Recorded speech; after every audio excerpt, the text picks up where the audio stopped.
तो हेलो दोस्तों, स्वागत है आपका आज की इस वीडियो में। तो दोस्तों आज की इस वीडियो में मैं आपको मॉडल पेपर थर्ड वाले का फुल सॉल्यूशन बताने वाला हूं। तो आप इस वीडियो में अंत तक जरूर बने रहें और चैनल पर नए हो चैनल को सब्सक्राइब कर लें। तो चलिए दोस्तों वीडियो को करते हैं स्टार्ट। तो देखिए दोस्तों, हमारा सबसे पहला प्रश्न है, सही विकल्प चुनकर लिखिए, जो कि सभी पेपरों का होता है। तो देखिए दोस्तों, ये है कक्षा 12वीं भौतिक का।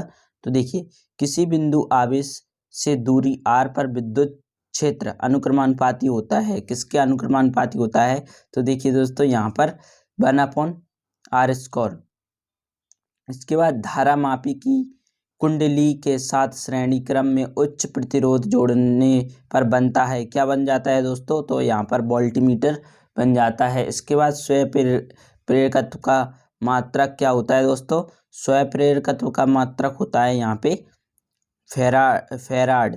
इसके बाद देखिए दोस्तों, निम्नलिखित में से किस रंग के लिए कांच का अपवर्तनांक न्यूनतम होता है? तो देखिए दोस्तों, यहाँ पर इसका हो जाएगा लाल रंग के लिए। इसके बाद देखिए दोस्तों, यहाँ पे इलेक्ट्रॉन की तरंग प्रकृति की खोज किसने की थी? तो देखिए दोस्तों, यहाँ पर आइंस्टीन ने की थी। इसके बाद देखिए दोस्तों, यहाँ पर आ जाएगा आपका नेक्स्ट क्वेश्चन, परम शून्य ताप पर जर्मेनियम का टुकड़ा व्यवहार करेगा। किस प्रकार का व्यवहार करेगा? विद्युत रोधी की तरह व्यवहार करेगा। और देखिए दोस्तों, आप चलते हैं हम अपने नेक्स्ट क्वेश्चन की ओर। तो देखिए दोस्तों, प्रश्न नंबर 2 है, रिक्त स्थानों की पूर्ति कीजिए। तो ये आपका 6 नंबर का ये भी प्रश्न है। तो देखिए दोस्तों, विद्युत का परावैद्युतांक खाली स्थान होता है, कितना होता है? अनंत होता है। इसके बाद देखिए दोस्तों, एक आदर्श वोल्टमीटर का प्रतिरोध खाली स्थान होता है, कितना होता है? अनंत होता है। इसके बाद देखिए दोस्तों, अंधेरे में फोटोग्राफी के लिए खाली स्थान तरंगों का उपयोग किया जाता है। तो कौन सी अवरक्त तरंगों का प्रयोग किया जाता है? इसके बाद देखिए दोस्तों, अपना नेक्स्ट क्वेश्चन आता है, लेंस की क्षमता का मात्रक होता है। तो क्या होता है?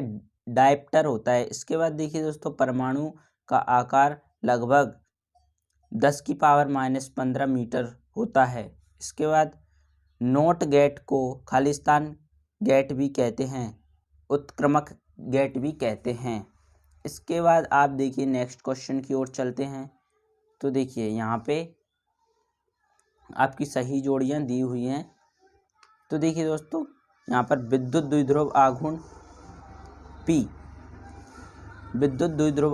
P क्या हो जाएगा?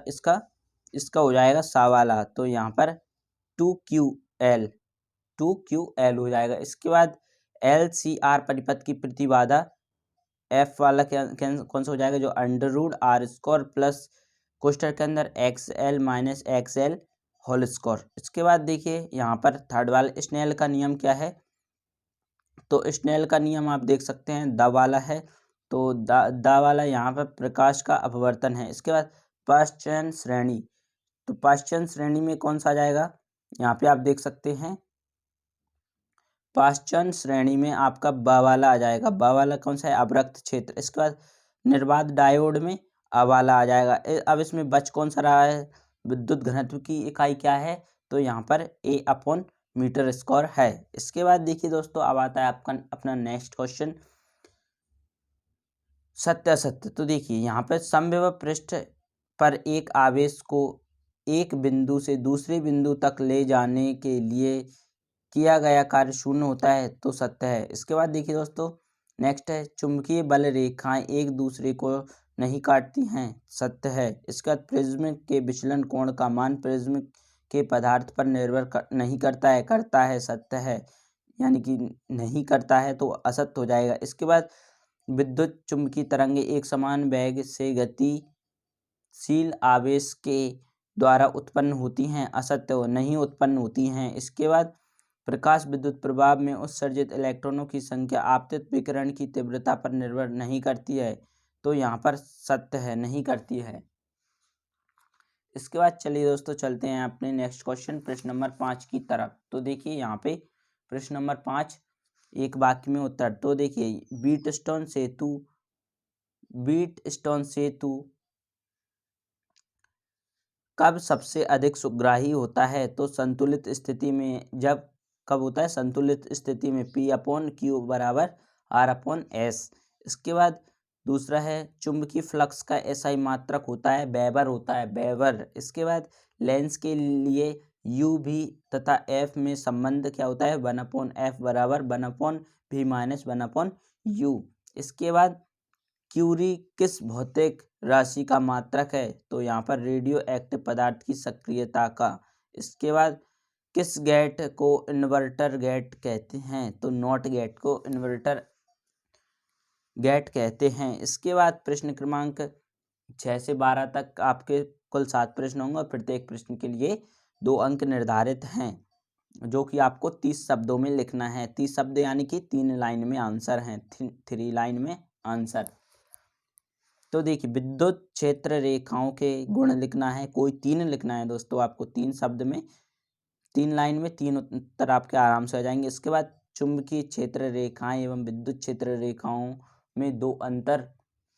इसके बाद अपना नेक्स्ट क्वेश्चन है 7वां ओम का नियम, किलोवाट घंटा और जूल में संबंध, इसके अथवा में दिया हुआ है एम्पियर का परिपथीय नियम। तो दोस्तों अगर आपको किसी भी प्रश्न को ढूंढने या याद करने में कोई परेशानी आ रही है तो आप मुझे कमेंट करें, तो मैं आपको उसका सॉल्यूशन बड़े ही आसान शब्दों में और बड़ी ही आसान भाषा में लाऊंगा।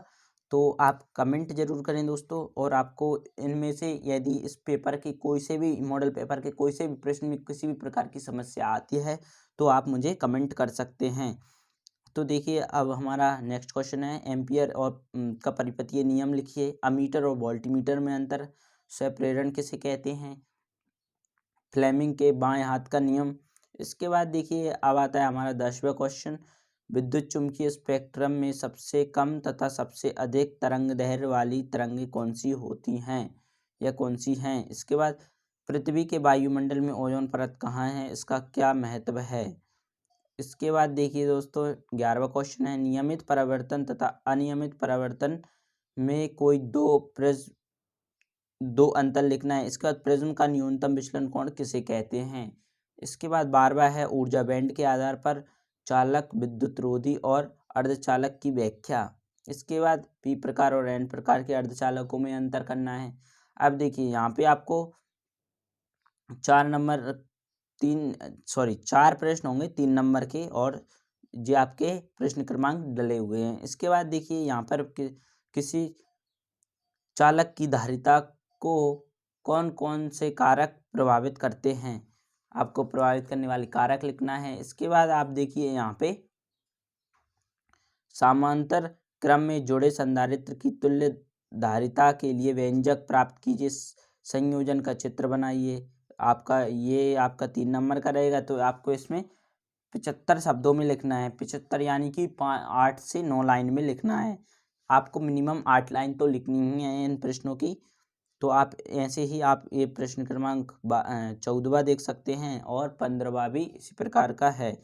इसके बाद चलिए चलते हैं 16वां प्रश्न, प्रकाश विद्युत प्रभाव की व्याख्या। तो दोस्तों आपका ये प्रश्न तीनों सेटों में आ चुका है, तो मतलब कि ये बहुत वेरी वेरी इंपॉर्टेंट है। इसके बाद फोटोन क्या है, इसके कोई 4 गुण। अब देखिए आपका ये नेक्स्ट क्वेश्चन है 17वां, सेलो के समांतर क्रम से और श्रेणी क्रम संयोजन में तुल्य प्रतिरोध के लिए सूत्र निगमित कीजिए, स्थापित कीजिए। इसके बाद धारा और इलेक्ट्रॉनों के अफवाह वेग में संबंध, ये भी आपका वेरी वेरी इंपॉर्टेंट है। इसके बाद प्रतिवर्ती धारा और दृष्ट धारा में अंतर, ये भी वेरी वेरी इंपॉर्टेंट प्रश्न है आपका। अब देखिए यहाँ पे आपका एक प्रश्न और आता है, आपको सिद्ध कीजिए कि प्रतिवर्ती धारा में जुड़े LCR श्रेणी परिपथ की अनुनादी आवृत्ति क्या है, F इक्वल बराबर 1/2πL√LC होती है। इसके बाद हाइगन के द्वितीयक तरंगिका के सिद्धांत को समझाइए। इसके बाद अब आता है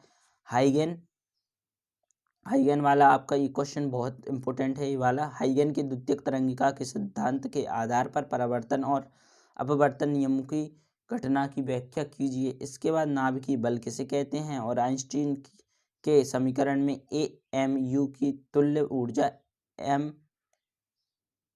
MeV में कितनी होती है। तो आपका ये पेपर भी पूरा हो चुका है। और दोस्तों अगर आपको अब भी किसी प्रश्न में परेशानी आ रही है, आपको आंसर लिखने में कोई परेशानी आ रही हो, तो आप मुझे कमेंट कर सकते हैं। तो दोस्तों मिलता हूँ आपसे नेक्स्ट वीडियो में, तब तक के लिए जय हिंद, वंदे मातरम।